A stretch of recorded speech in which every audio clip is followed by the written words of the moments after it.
Good morning, everybody, and we're so glad you could join us this Sunday morning, October 7th, 2018. We are having our Sunday morning roundtable discussion and our recording from the Plainfield Christian Science Church Independent, Plainfield, New Jersey, the United States of America. And we welcome you all. And this morning we will start with our morning prayer. Lauren. From Miscellany, page 220.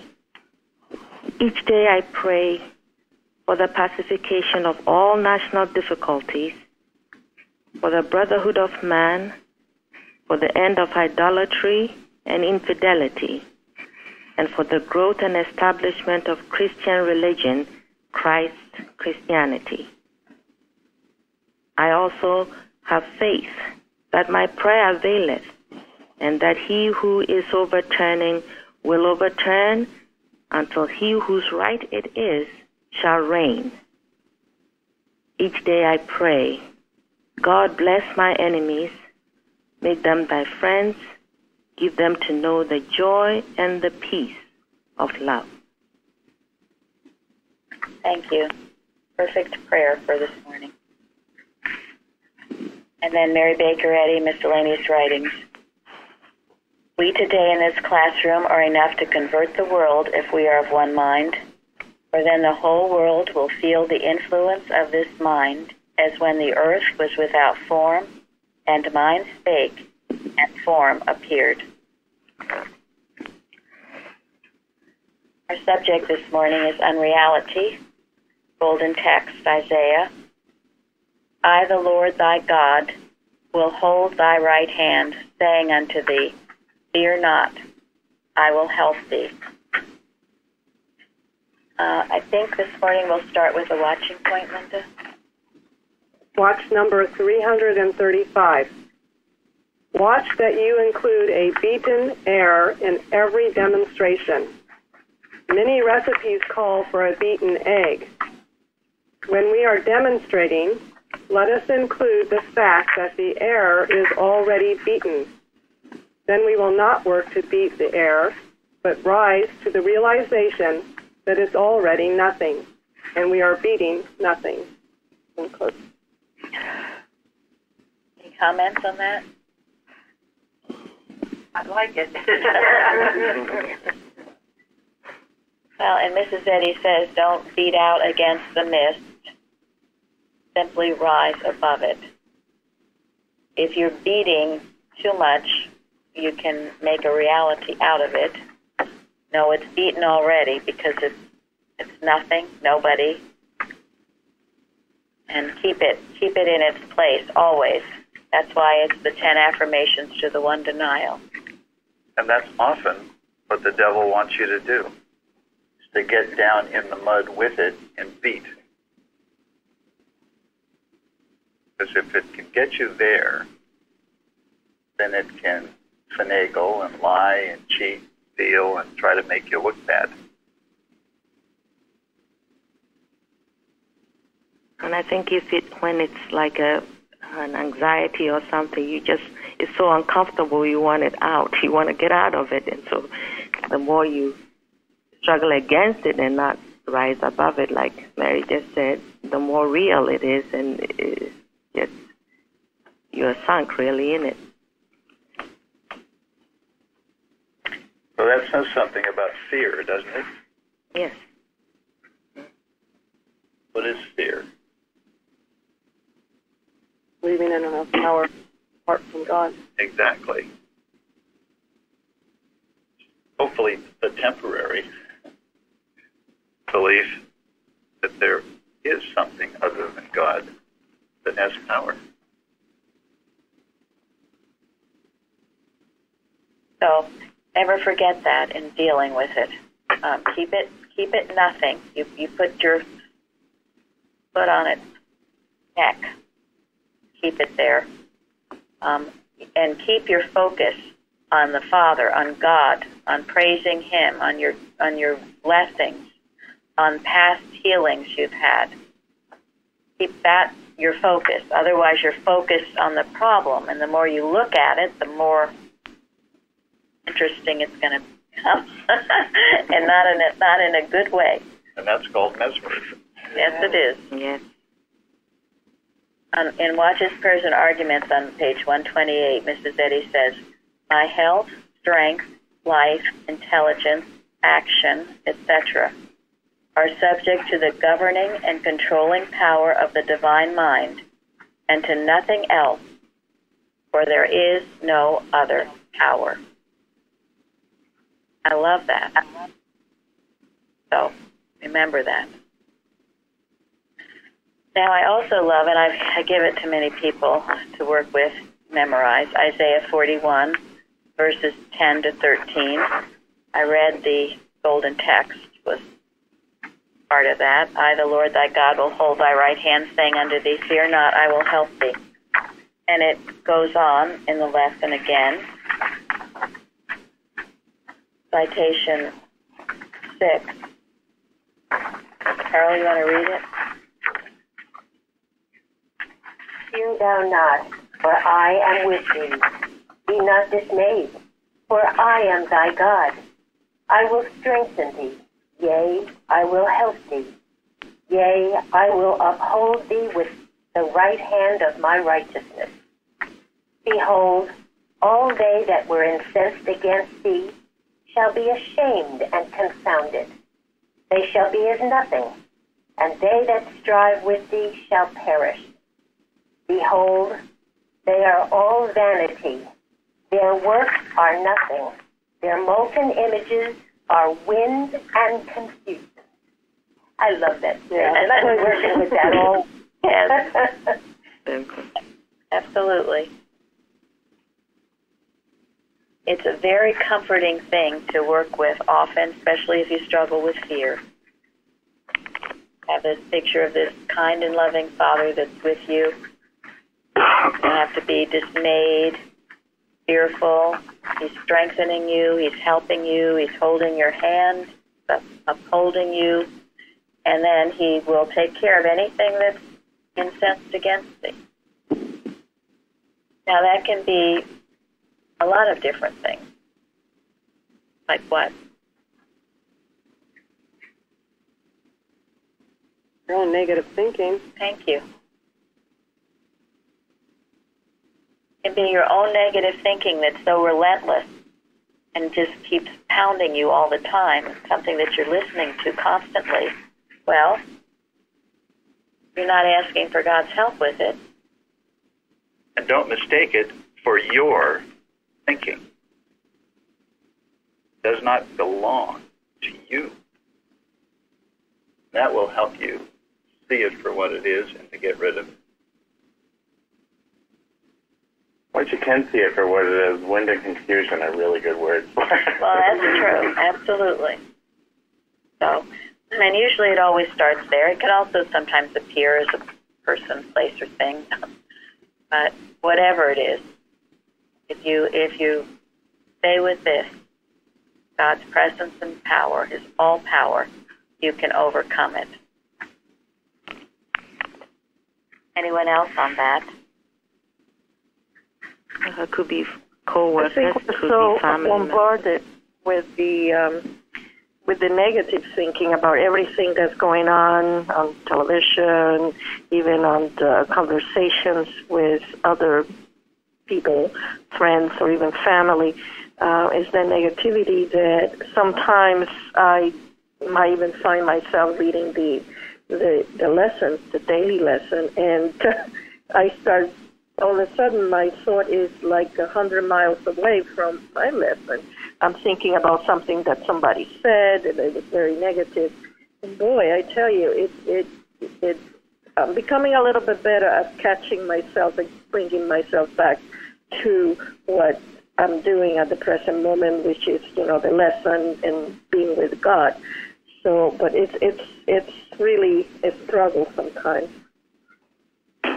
Thank you, Pilar. Yeah, and we can't emphasize too much that every incident of error, every incident of a false accusation or a negative accusation It's never person, place, or thing. It's always mortal mind. It's always a false belief. It comes through people, it comes through places, it comes through things, but it's never them. And when you impersonalize it and see it for what it is, you rise above it and you become untouched by it. And that is how it destroys itself. So important. Thank you. The impersonalization of it. Otherwise, you're fighting the fight between beasts. So, what did you say on the forum, Linda? I was talking about the good. Where in 1 Peter it said, "And who is he that will harm you if ye be followers of that which is good?" And then I just thought there was so much in our classes and our carousel the last couple of weeks that are helping us how to have that good in our consciousness, and I was very grateful for that. But in it, there was the article, Power of Right Thinking by E. Whitmore, and there was one statement in there, and he said, or the person says, quote, "The necessity, therefore, is to concern ourselves not with what others are thinking, but with filling our own consciousness and keeping it filled with the truth about God and man. This is our sure defense against evil." End quote. And I just, somehow the way he said it there just struck me again, how it doesn't really matter what's going on around you. That's what you're thinking. Thank you. Yes, and then it's a quote from what our leader says, which you all should be familiar with. Beloved Christian Scientists, keep your mind so filled with truth and love that sin, disease, and death cannot enter them. I won't read the whole thing, but you should know it. And the person also says that Jesus wasn't at all disturbed by the negative thought of the Jews concerning his saying. He was so firmly entrenched in the knowledge of his spiritual oneness with God that no adverse criticism could affect him. You see, this is our fortress. This is our protection. The only way malpractice can reach you is if you are malpracticing. If you are hating, if you are full of revenge, you are full of anger, you are feeling this toward another or a group or whoever, that constitutes malpractice. And then that's the bridge over which it can reach you. But if you're so full of the Christ consciousness, it cannot come nigh thy dwelling. You're dwelling in the secret place of the Most High. And that is a law and rule and principle of the universe. And it works if you apply it. So don't take her word for it. Prove it for yourself. That's right. That's right. And I love in Hebrews, so that we may boldly say, "The Lord is my helper. I will not fear what man shall do unto me." That's again speaking to what we had a very good Bible class on Gideon yesterday. But it was speaking again about this idea that you were a helpless victim. There's a group of people who think that way. You're just a helpless victim, and whatever man does to you, you're just subject to it, and you just there's nothing you can do, and it's the fight among beasts. Or that you have dominion with Christ. God gave man dominion over all things. The kingdom of heaven is within you. That way, you can rise above all of this and claim your dominion, your victory, your success, every good thing. But if you don't do it, you're actually blocking God out from operating in you and through you. You're blocking him out. So you're right, you'll stay a victim. Some people, and I've known a few people like this, that have that victim mentality, feel that it's God's will for them that they're in that position. Oh, I know. That's really great. Well, yeah, because how do you get that victim mentality in the first place? A wrong concept of God. Therefore, a wrong concept of who you are. Mrs. Eddy says we can only know our. What is she?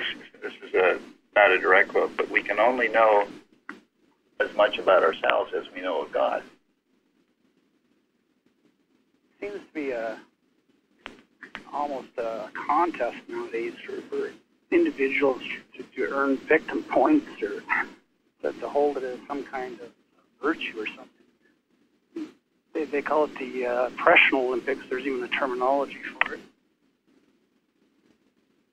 Yeah, well, devil will try to make anything bad look good if it could, but by giving it a name. Yeah. Right. Does do its best to make it clear to you that it is your identity. So Right. You are trash. So. Right. And it's not that we don't have tremendous compassion.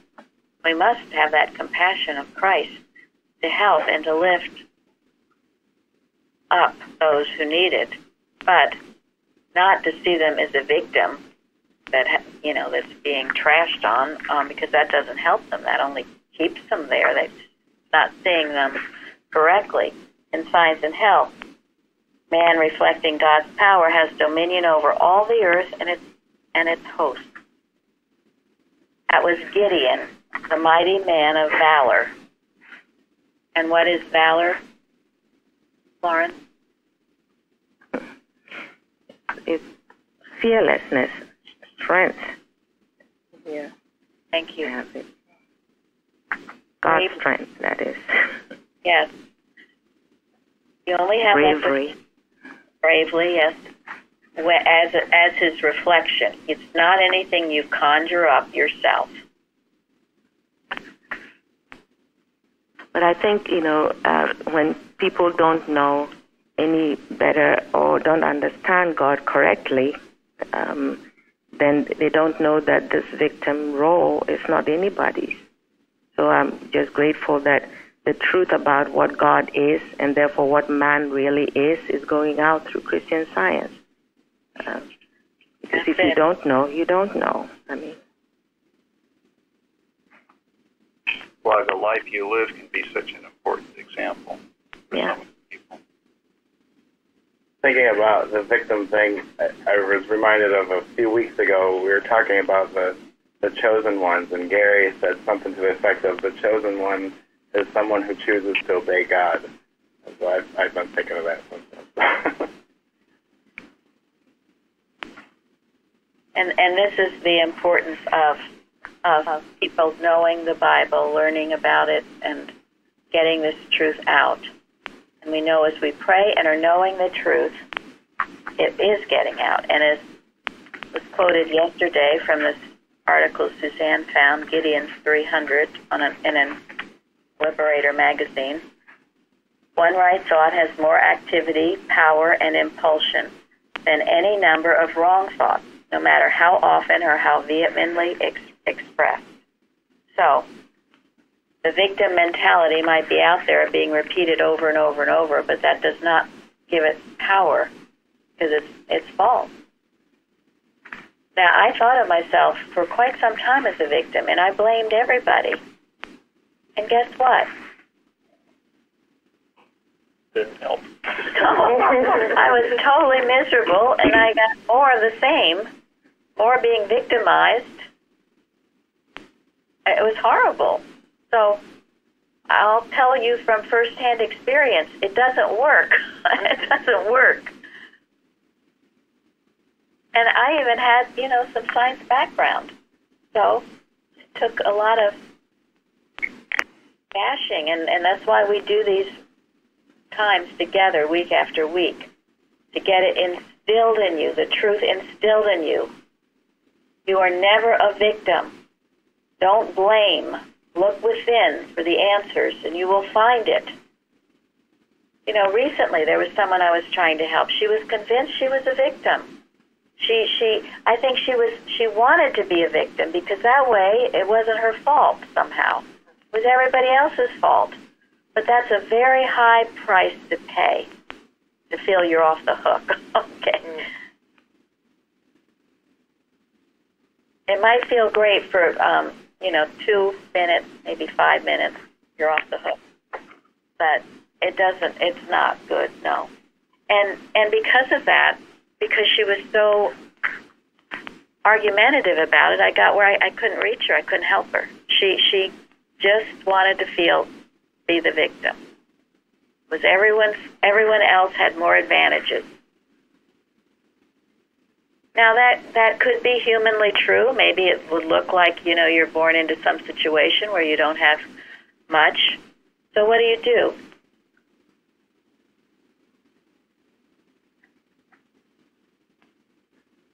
Look for the best in what you have. Thank you. Yes, that's right. Be grateful for it. And be grateful for it. At least you know that that's what you have to do. That's right. You take the lemons you're dealt and you make lemonade. Yeah. You need to rise above that. Thank you. Exactly. Just like you did. Just like Luann did. Yes. Thankful for being taught all that there is a God that tells you, fear not, I will help you. I always felt like I was alone and that I didn't have any understanding of God. And being alone without an understanding of God is like the worst place to be. Yes. And so we keep at this work, and we keep knowing that those who need it will find it and be blessed by it, that the word is going out. This is why we watch on Saturday nights particularly, and on Tuesday nights particularly, for the cause of science, for the cause of our services, for Mrs. Eddy, for our textbook, to know it goes out, and those that need it will find it. You all found it, right? I found it. Absolutely. And for each one of us that has found it is proof that God does not leave us alone. God would not do that to his creation.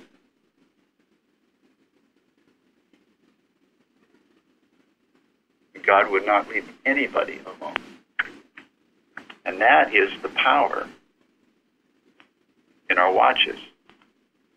Knowing that everyone out there who needs God, God is right there with them. It's not like we have to open up our heart or change anybody. God does that. It was like in the watch last night. God prepares the heart to be receptive for his wonderful truth. This is not something that can be humanly manipulated or controlled by anybody. God does it. Thank you. And we'll never know how many people have been reached by this.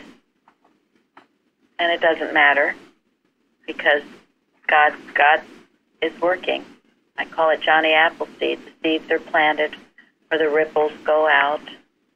One person hears something and they share it with someone else, who shares it with someone else, who shares it with someone else. I'm here today because someone left a Science and Health in the attic of an old Victorian home where my mother was. She found it. I'll never know who that person was, but I thank them. And I know you all have stories like that to tell. So you don't know. You leave a book somewhere, you give a book to someone, you give our website out to someone. You don't know how that seed will grow and prosper and flourish. But God gives the increase. This is why, too, I've never felt like we have needed, because it was suggested in times past we do marketing and we have all this stuff going on. But that's not demonstration to me. Somehow that's the human ways and means. Mrs. Eddy didn't do any marketing. We market ourselves. The Bicknell Young quote I stick to is, Christian Science doesn't need to be advertised, it needs to be demonstrated. Thank you. Yeah. Very perfect. I heard recently that love God's love for man is mentioned in the Old Testament 250 times. In the New Testament, 234 times. And in the chapters that John wrote alone, 72 times. So there are many, many, many times that God is telling you of his love for you, as well as I know there are many, many, many times God is telling you to fear not. Now that's rather a command. So if you are fearing, just remember God is commanding you not to. And if he's commanding you not to, then perhaps you should stop. Just better not. So think about these things. Take them in. You know, so often it goes back to you dwell on the negative. You dwell on what's wrong. You're thinking about all that all the time. Watch your thoughts. Where is it during the day? Are you just worried constantly about things? Or are you thinking of the enduring, the good, and the true, as Mrs. Eddy says, and bringing those into your experience, proportionably to the occupancy in your thought? You don't wake up one morning paranoid and full of fear. You've been working on it. You've been working real good on it. You've been thinking all the negative things. You've been seeing danger around every corner. You've been doing it. So, watch it. You don't have to. And I only know this because I did it. I was becoming a master of fear instead of master of love. Thank you.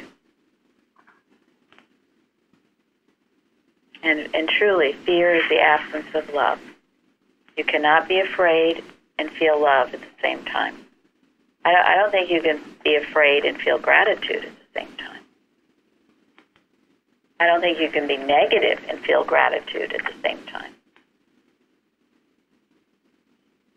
It's impossible. They can't dwell in the same spot. So which will it be? Okay. That's right, you can't. I keep thinking of that phrase from the hymn. We thank thee when in anguish. And it seems like an unusual statement, but it's so true. You start thanking God, and the anguish will disappear. Absolutely. It's no doubt why we have our Wednesday meetings, to remind ourselves to be grateful. Get up and testify every week.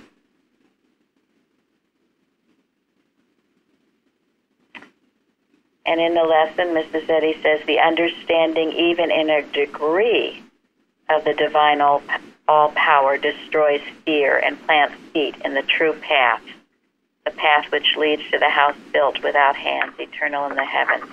So even in a degree, when you begin to acknowledge God's all-power, even in the face, when it looks like he is not all-power. And it's so comforting because we have all these stories in the Bible of all these people that did that. The lion's den, fiery furnace, Joseph. I mean, talk about being a victim. Good grief. But Joseph never acted the victim, did he? No. No. And because he never acted the victim, see, that's a perfect example of it. And he started out in, I guess, a nice family, right? He was the beloved youngest son, and things were going pretty well, and then, boom, gets thrown in a pit by his brothers. He could have felt alone. Could have felt like a victim, revengeful, crying, but he never did. And because of that, he had a constant, conscious capacity, as Mrs. Eddy says, to hear God's voice, his spiritual sense. He didn't block God out. God was there. And no matter how bad things got, God was always there. He's always finding a way out, always, always. And then a great plan unfolded where he ended up saving everybody, Joseph. So Remember these Bible stories. Take them. Think about those things. I've told people, and I've said this before, when I ask someone to memorize the 91st Psalm, what did they tell me? Couldn't do it. Right. Oh, it's way too long. I can't. I'm a terrible at memory. And yet they will detail every horrible thing that's ever happened to them in their entire life in great, great detail. So why can you remember those things, but you can't learn the 91st Psalm? Why? I think you just don't want to take up space in your consciousness for the good things. Not ready to let go of them. That's it. You got it, and that is. I'm not always one to talk about memory, but that is one good purpose of memory. It forces you to cut out all that other thinking and concentrate on the enduring, the good, and the true. The 91st Psalm. I've heard of people. We mentioned yesterday Hebrews 11, which is all the wonderful things that God did, that faith did with Gideon and Moses and everyone. It's a beautiful chapter in the Bible, Hebrews 11. I've heard of people who have that entirely memorized. When I had trouble with all my negative thoughts, I worked on memorizing. I memorized hymns, I memorized Psalms, because it focused my thought off the error onto the truth. It was a great thing to do. So please, don't ever tell me you can't memorize or you don't know. It's I'm restraining myself from calling it what I want to. It's not the truth. But its initials are BS. I can't help but think that even without being acknowledged, a choice has been made to focus on the negative instead of working at looking at God's truth, giving it some serious attention, and let's meditate on His laws, like Psalm number 1 says. You know, when you think about it, think of all the tremendous good in the world. Tremendous good. All kinds of wonderful things that have happened and, great people that have lived and have overcome adversity. Wonderful, wonderful good. The beautiful flowers, the sunset, so much good. All the food that God has provided for us. And yet, we're staring at a television set with everybody yelling at each other. So, disconnect and think on those good things. That beautiful statement about whatsoever things are pure, good, truth. Yeah, meditate on God's laws. But the other thing it does is it makes you want to reconsider how much of television do you want to sit in front of and watch and listen. You know, it's I'm not saying stay away from it, but I am saying be careful about what you let in. Stand quarter to door of thought and have a little right sense of discipline before you turn that thing on or not. Yes, because if you indulge, you need to know enough to know what's going on, and then that's enough. Because if you indulge in too much, again, you will find yourself being depressed and fearful, which I was also when I came here because I thought it was all horrible and the world was miserable. The world really is not miserable. Human mind is, the Adam dream is, but not what God created. And remember, in the beginning, God created the heaven and the earth. God did it. Yes, He did. Good. Well, He said it was good. He said it was very good. Very good. It was very, very good. Not disqualified here. Okay, Jeffrey, read number 3 in Science and Health.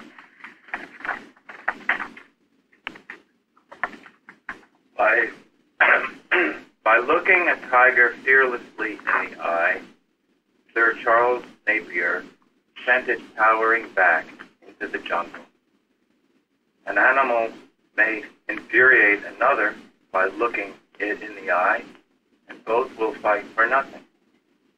A man's gaze fastened fearlessly on a ferocious beast often causes the beast to retreat in terror.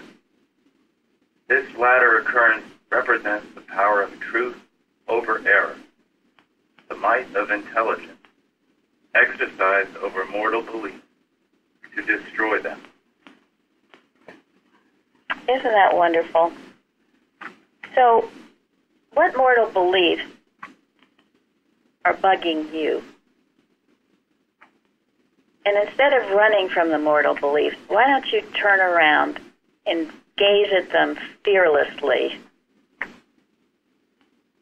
and destroy them?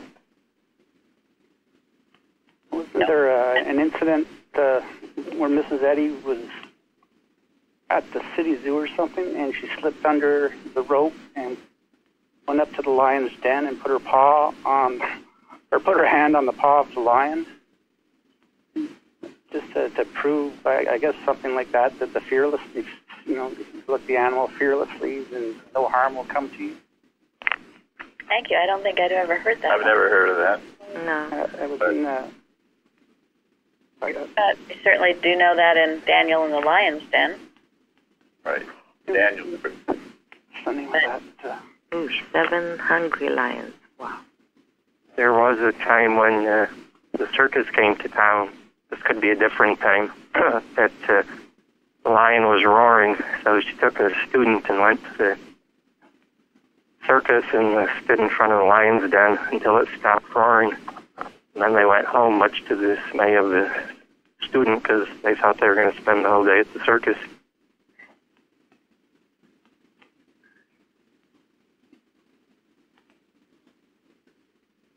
Okay. Well, what lions are bugging you? Yeah.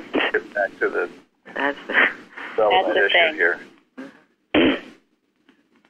And try this, facing it fearlessly, whatever it claims, because what it does is it just bugs you, just hanging over your head all the time until you do it. And I've told you, it's one of my favorite stories about, who can tell this story about the man who was being chased by the devil? Well, I know one, but it was being chased by the lion. The dragon, and he turned around and said, "Now what are you going to do to me?"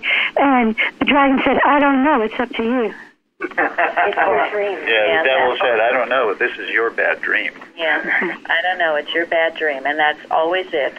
That's why you've got to turn around and face it, or it will pursue you until you do. And if you do that, you'll realize it's utter nothingness. You can prove this for yourself.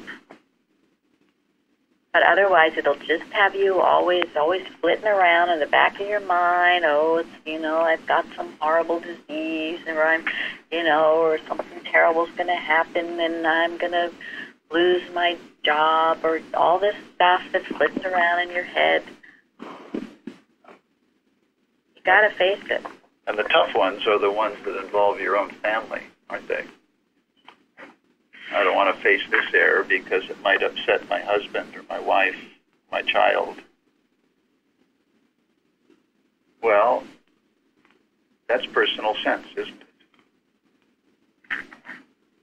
I know from my own experience, if everything's balancing on a knife edge, it's better just to let it go. Yeah. Because when you face the error, even when it appears to be coming through someone close, when you face the error impersonally and deal with it impersonally, you bless beyond measure whoever it appears to be coming through. You clear the air. And if you don't, you're believing that the error is real for that person, and you're afraid of it too. So you're compounding the problem. You're thinking, well, that person is really sick or disabled or mentally ill, or you're going along with the picture. You've got to take the bull by the horns, they say. And God guides you in doing the right thing, what to do and how to do it. But when you personalize it, you think it's real. You're afraid of it. It's there. Gotcha. Now, Lillian, read number 5 and find some help.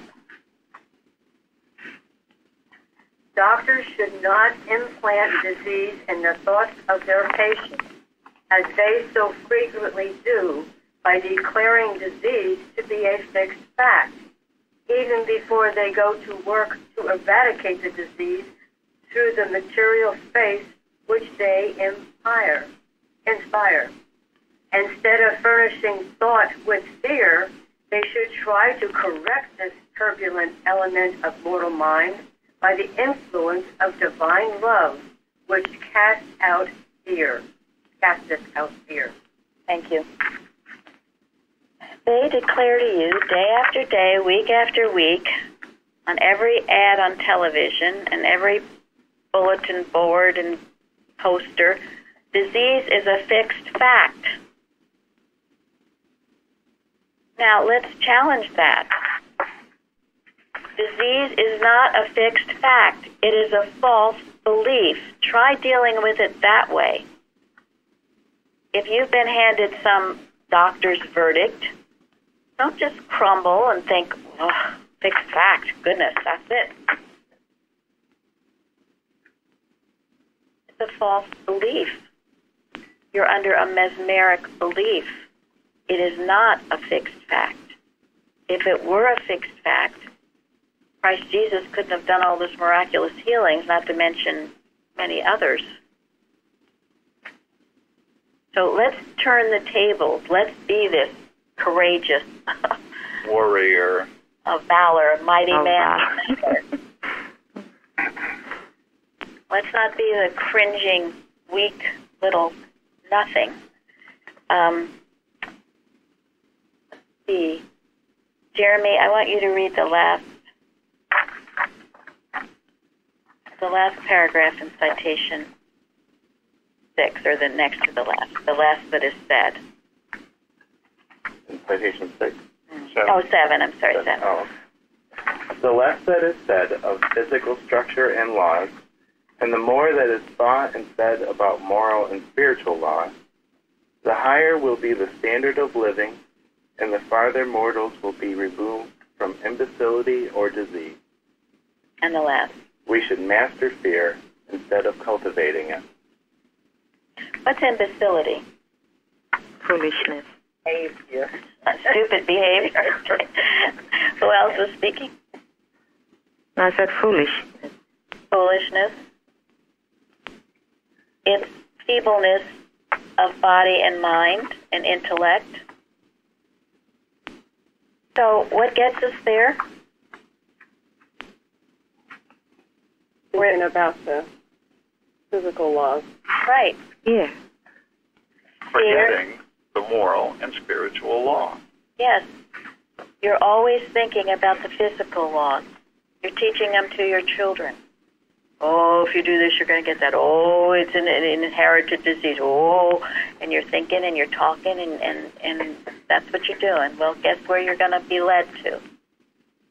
Imbecility and disease. No, thank you. So go ahead. I was just saying it's very subtle. People don't realize they're rejecting God. Oh, I don't need the Bible. I don't need to go to church. Well, we'll go to church next week. And these things, if you keep rejecting God and setting aside what you know to be right, but you're listening to the wrong voices, then it creeps up on you. You don't even realize you've set yourself up. And thank you very much. That's exactly right. That's why we set our face like a flint to Jerusalem, the Bible says. So we are not moved. And we see that as the imposter to take us off the path. You get complacent. And sometimes it's not so subtle. When you see a Satan worshiper go to the Supreme Court to force public schools not to have prayer or study the Bible in school, that's not so subtle. We've got a lot of not so subtle, excuse my French, crap going on in our own country right now. Yes, and there's still atheists that are suing schools individually, one by one, to get the prayers out of them going on right now. Yeah. And they put the Ark of Baal in our major cities. And you going on around the world too. All around the world. Around the world. And that type of thought, Mrs. Eddy says, we quoted it in yesterday's. It's in the article we read or talked about, Gideon's 300. That kind of thought, they're working day and night against the standard bearers. Can we do less? No. Thank you. And you see, when you are taking the offensive, when you're joining the watches, when you're doing this work, you'll find yourself a lot less fearful. Jeremy had to go upstairs, but I was going to have him speak. But he used to, he couldn't deal with all this stuff. But now that anytime he gets upset by anything in the news, he does a watch on it. And we should too. You kick it back harder, and realize it's nothingness. And you will find, as you do this, you won't be some weak little willy-wally victim. You won't be some victim. You will have dominion as God gave you. And that's the main thing, is always turn it back to God. Don't get conceited with all of this. And if we realize and acknowledge that we're mental beings, we will not bow down to physical laws, which are unreal. That's right. So watch these physical laws, because they're all over the place, and they're constantly, and as Suzanne said, some of them, they can be very subtle. You get sucked into it, thinking you've got to have I'm all for having regular exercise, getting out, doing things, but when you get into this going to the gym and checking all your vitals, whatever they are, and all that stuff, well, you're getting into physical laws. You make God out of it. Don't forget the flu season coming and the flu shot. Harping on it. Yes. So let's get on the offensive here. We work to know God never made it. It's no such thing. Nothing. It's nobody talking about nothing to no one. Get on the offensive with it. Rise in rebellion against it. Then this meant a lot to me in the lesson.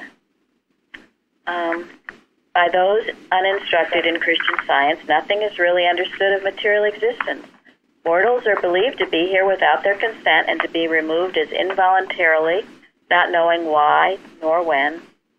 As frightened children look everywhere for the imaginary ghost, so sick humanity sees danger in every direction and looks for relief in all ways except the right one. Darkness induces fear. The adult in bondage to his beliefs no more comprehends his real being than does the child, and the adult must be taken out of his darkness before he can get rid of the elusive sufferings which throng the gloaming. The way in divine science is the only way out of this condition. Now, this was me. Even with some Christian Science, I still, why are we here? What are we doing? What good is any of this? Throng the gloaming. I looked up gloaming. It's sullenness, gloom. And that's what it was. Pretty darn gloomy. So only as you get a right sense of this science can you get out of it. And then suddenly everything becomes clear. And what I find, and I find this in working with people, once they get this truth, it's like, oh, wow, yeah, this is it. And so many of your snarls just naturally unwind. And you get this closer sense to God. But it must be practiced. You cannot just sit in a chair and think about it. You've got to do it.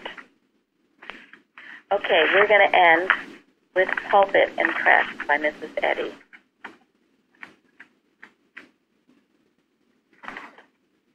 Imagine yourselves in a poorly barricaded fort, fiercely besieged by the enemy. Would you rush forth single-handed to combat the foe? No. Would you not rather strengthen your citadel by every means in your power and remain within the walls for its defense? Likewise, should we do as metaphysicians and Christian scientists? The real house in which we live and move and have our being is Spirit, God, the eternal harmony of infinite soul. The enemy we confront would overthrow this sublime fortress, and it behooves us to defend our heritage. How can we do this Christianly scientific work? By entrenching ourselves in the knowledge that our true temple is no human fabrication, but the superstructure of truth, reared on the foundation of love and pinnacled in life. Such being its nature, how can our godly temple possibly be demolished or even disturbed? Can eternity end? Can life die? Can truth be uncertain? Can love be less than boundless? Know then that you possess sovereign power to think and act rightly, and that nothing can dispossess you of this heritage and trespass on love. If you maintain this position, who or what can cause you to sin or suffer? Perchance, some one of you may say, the evidence of spiritual verity in me is so small that I am afraid. I feel so far from victory over the flesh that to reach out for a present realization of my hope savors of temerity. Because of mine own unfitness for such a spiritual animus, my strength is not, and my faith fails. O thou weak and infirm of purpose, Jesus said, be not afraid. Quote, what if a little rain should say, so small a drop as I can ne'er refresh a drooping earth, I'll tarry in the sky. End quote. Is not a man metaphysically and mathematically number one, a unit, and therefore whole number, governed and protected by his divine principle, God? You have simply to preserve a scientific, positive sense of unity with your divine source, and daily demonstrate this. Then you will find that one is as important a factor as duodecillions in being and doing right, and thus demonstrating deific principle. A dewdrop reflects the sun. Each of Christ's little ones reflects the infinite one, and therefore is the seer's declaration true that one on God's side is a majority. A single drop of water may help to hide the stars or crown the tree with blossoms. Wait patiently on illimitable love, the Lord and giver of life. Reflect this life, and with it cometh the full power of being. Thank you all for joining us today. Thank you. Thank you. Thank you.